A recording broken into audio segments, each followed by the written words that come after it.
Mesdames et messieurs, bienvenue à cette rétrospective de la semaine sur la RTC que nous vous invitons à suivre avec beaucoup d'intérêt. L'actualité du lundi 8 septembre nous mène au marché Gueule-Tapée de l'unité 8 des Parcelles Assainies qui affiche un visage inquiétant en cet hivernage. Eau stagnante et odeur nauséabonde anime le quotidien des commerçants, menaçant ainsi la santé physique. Lamine Goudiaby y a fait un tour. Il est presque 10 heures au marché Gueule-Tapée des Parcelles Assainies, unité 8. La foule y est dense. À l'intérieur, les vendeurs de denrées alimentaires exercent dans un cadre jugé inapproprié. Le marché est rempli d'eau, accompagné d'une odeur nauséabonde, sans parler des déchets. Donc, si on pouvait avoir de l'aide, ce serait bien. Nous souffrons vraiment dans ce marché durant tout l'hivernage et nous n'avons même pas un endroit où étaler nos produits. Donc, nous lançons un appel aux deux maires afin qu'ils nous viennent en aide. Après chaque pluie, les vendeurs de légumes vivent un véritable calvaire. Nous vendons des légumes, mais dès qu'il pleut, c'est le calvaire. Tous nos produits pourrissent. Certains changent de couleur à cause de l'eau, surtout les navets, les maniocs et même les carottes. C'est très difficile. Installés le long des artères du marché, ces commerçants réclament un site plus digne et mieux adapté. La dalle du marché s'est effondrée depuis longtemps et depuis lors, tous ceux qui s'y trouvaient sont partis parce qu'elle n'a pas été réfectionnée. C'est ce qui nous oblige à nous installer ici. Mais si l'on nous trouve un lieu adapté, nous quitterons cet endroit pour notre bien, car c'est ce que nous demandons chaque jour. Ici, les produits sont souvent étalés à même le sol, en violation des règles élémentaires d'hygiène. En cette période hivernale, avec les eaux stagnantes, la menace devient plus élevée, faisant peser de sérieux risques sur la santé publique. Mardi 9 septembre, l'actualité phare, le village de Taofer en pleine expansion avec plus de 2000 maisons et près de 1000 habitants fait face à de sérieuses difficultés, un manque d'eau potable, insuffisance d'électricité, absence de route. Les populations lancent un appel pressant aux autorités pour améliorer leurs conditions de vie et renforcer la sécurité. Voici les précisions de Falundong. Touba Taofer, un village près de Touba, fait face à des problèmes d'eau et de route. Djabel Mbaye, le chef du village. Nous avons besoin d'une route d'accès reliant notre localité à Touba. Nous manquons également d'eau potable car celle disponible actuellement est réservée au Dara par le marabout. En seulement 2 ans, cet endroit s'est transformé en véritable village. Aujourd'hui, on y compte plus de 2000 maisons avec environ 1000 habitants déjà installés. Un transformateur de 63 kV a été installé, mais cette capacité est insuffisante pour satisfaire les besoins de la population. Au tout début, c'était un dara, maintenant c'est devenu un village. Les habitants vivent au quotidien le calvaire du manque d'électricité, mais aussi une insécurité inquiétante. Ils interpellent les autorités. À l'origine, c'était uniquement un dara, mais à présent, c'est devenu une ville en pleine expansion. Cependant, l'électricité est toujours réservée uniquement aux dara, alors que les habitants en ont également besoin, car leur vie quotidienne en dépend. Nous lançons un appel aux autorités et aux bonnes volontés, afin qu'ils viennent en aide au village de Taofer, notamment pour renforcer la sécurité. De nombreuses personnes viennent s'installer ici, ce qui rend la question de la sécurité est d'autant plus importante. Présentement, le village a besoin du soutien des autorités, mais également de toutes les bonnes volontés. Le point le plus saillant de l'actualité du mercredi 10 septembre à Diourbel, les inondations perturbent fortement le secteur du transport urbain face aux difficultés croissantes. Les conducteurs de moto-taxi revoient leurs tarifs à la hausse.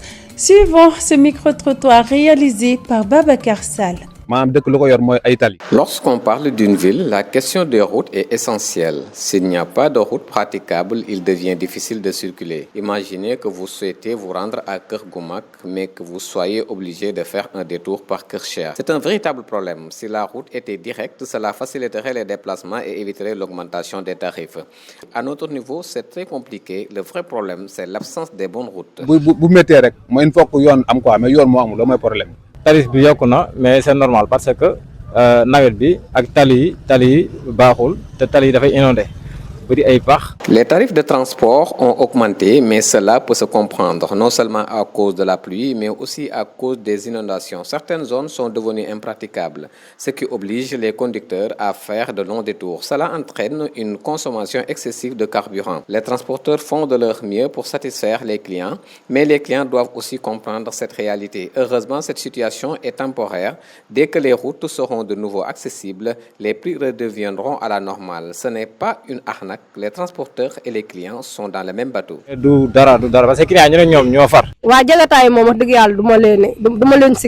Personnellement, je ne condamne pas les conducteurs de Jakarta. Ce sont des jeunes qui essaient de gagner leur vie, d'aider leurs parents et de subvenir à leurs besoins. L'augmentation des tarifs s'explique par les détours qu'ils sont obligés de faire toute la journée, ce qui n'est pas facile. C'est ce que je vis par exemple dans le quartier de l'École Neuf qui est devenu très difficile d'accès.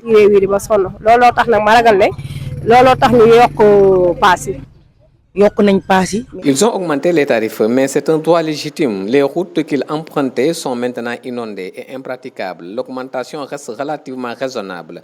Pour la ñi daan fay 300 légui témèr lañuy fay. Ñi daan fay témèr 1000 francs lañuy fay légui. Le problème touche tout le secteur du transport. Tout le monde est obligé de faire des détours et cela rend les choses plus difficiles. Sincèrement. Jeudi 11 septembre 2025, l'actualité la plus déterminante concerne Beut Lamine, village enclavé de la commune de Léona. Les habitants vivent dans une extrême précarité. L'accès à l'eau potable et à l'électricité demeure une problématique à laquelle s'ajoute l'accès aux structures de soins de santé, mais aussi au réseau téléphonique, toujours un luxe. Il lance un cri d'alarme aux autorités pour une prise en charge urgente. Gouramboch nous en dit plus. À Beut Lamine, village situé dans la commune de Léona, les habitants vivent dans des conditions précaires. L'absence d'électricité plonge le village dans l'obscurité. Le village, on a une population importante et jusqu'à présent, on n'a pas d'électricité. Et ça impacte beaucoup de problèmes parce qu'il y a pas mal d'étudiants qui sont dans ce village, des diplômés, dans beaucoup de filières, mais jusqu'à présent, on n'a pas d'électricité. Et vous voyez qu'il n'y a pas de sécurité parce que les années précédentes, on a vécu des vols de bétail. Et tout cela, c'est dû au manque d'électricité. Dans ce village, l'accès à la santé constitue un véritable problème pour les habitants. Le village, la population en tout cas, on a décaissé plus de 10 millions pour investir sur la carte de santé. Ça montre qu'on a la volonté, on a la détermination, mais malheureusement, jusqu'à présent, on n'a pas l'accompagnement. Quand je dis l'accompagnement, je parle des matériels médicaux, mais également on a besoin d'une sage-femme sophistiquée. Dans ce village, l'eau disponible est impropre à la consommation. C'est pas facile même de l'expliquer. Si tu parles de quelqu'un, on a une eau comme ceci, je pense qu'il ne le croira pas. Donc on a besoin que l'État, s'ils pourront nous aider à avoir vraiment une eau potable, ça sera un atout. Les habitants de Beut Lamine lancent un appel à l'État du Sénégal pour des solutions durables. L'actualité la plus en vue de ce vendredi 12 septembre, c'est le marché central de Kédougou en cette période hivernale qui est difficile d'accès. À l'origine, la saleté, les flaques d'eau, mais également l'étroitesse des rues dans le marché, un phénomène qui handicape l'activité des femmes et des vendeurs qui vivent un véritable calvaire. Mamadou Sissé y a fait un tour. En cette période d'hivernage, avec les fortes précipitations qui s'abattent dans la région de Kédougou, le marché central est impraticable, voire très difficile. Tout est allé au verse, l'eau partout. Même l'eau qu'on prend pour laver les poissons, on les déverse dans la circulation. Ça, c'est vraiment mauvais. Les motos sont là, ça part la route, on ne peut pas passer. Il y a du n'importe quoi. On constate bien que le marché est un peu sale. Donc, Un marché sale est très rétréci du fait de l'aménagement de l'intérieur de ces derniers. Des tas de légumes par-ci, des flaques d'eau par-là, des piétons se faufilant entre eux. Le marché central de Kédougou a besoin d'être modernisé. Et même au niveau du gouvernement qui nous aide à vraiment moderniser, même si c'est un petit peu le marché de Kédougou, qu'il soit hygiénique quand même. Parce qu'une dame ne peut pas venir acheter des denrées dans la boue, aller consommer ça vraiment ça donne des problèmes. Mettre un peu d'espace ici, essayer de reménager et de mettre peut-être des cantines et des boutiques où ils peuvent loger les gens qui voudraient travailler, les jeunes, pour les aider un peu à se loger. Et puis mettre du gravier, comme je l'avais dit, pour que le passage puisse être un peu propre. Et j'invite les autorités municipales à vraiment prendre soin de ce du marché. Ainsi, les autorités administratives et locales de Kédougou sont interpellées pour un marché digne de son nom au profit des femmes et des commerçants de la région, voire du département de Kédougou.